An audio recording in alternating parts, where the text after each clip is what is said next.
आपल्या धडक कारवाईसाठी ओळखल्या जाणाऱ्या सनदी अधिकारी तुकाराम मुंढे यांची काही दिवसांपूर्वीच अन्न आणि औषध प्रशासनाच्या आयुक्तपदी नियुक्ती करण्यात आली आहे.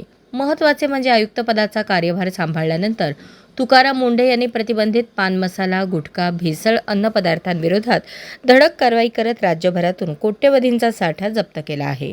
यानंतर आता तुकाराम मुंढे यांनी आपला मोर्चा रुग्णालयांकडे वळवला आहे. तुकाराम मुंढे यांच्या नव्या आदेशामुळे रुग्णालयांच्या या एकाधिकारशाहीला आणि मनमानी नफेखोरीला पूर्णपणे ब्रेक लागणार असून सर्वसामान्यांची आर्थिक लूट थांबण्यास मदत होणार आहे.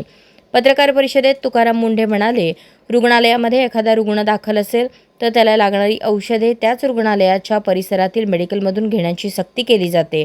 अशा अनेक ठिकाणच्या तक्रारी आमच्याकडे येतात, परंतु कायद्यानुसार कोणतीही संस्था किंवा रुग्णालय रुग्णांना अशी सक्ती करू शकत नाही. बाहेरून औषधे आणणे हा रुग्णाचा वैयक्तिक अधिकार आहे, त्यामुळे तुम्ही कोणावरही सक्ती करू शकत नाही.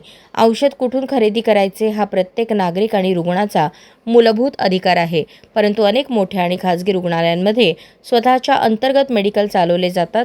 अनेकदा रुग्णालयाबाहेर किंवा इतर मेडिकल स्टोअर्समध्ये तीच औषधे सवलतीच्या दरात किंवा जेनेरिक स्वरूपात उपलब्ध असतात. असे असले तरी रुग्णालय प्रशासन छुप्या नियमांचा हवाला देऊन रुग्णांच्या नातेवाईकांना बाहेरून औषधे आणू देत नाही. त्यामुळे रुग्णाच्या नातेवाईकांना स्वतःच्या अंतर्गत येणाऱ्या मेडिकलमधून औषध खरेदी करणाऱ्या रुग्णालयांवर कडक कायदेशीर कारवाई केली जाईल, असा इशारा त्यांनी दिला आहे.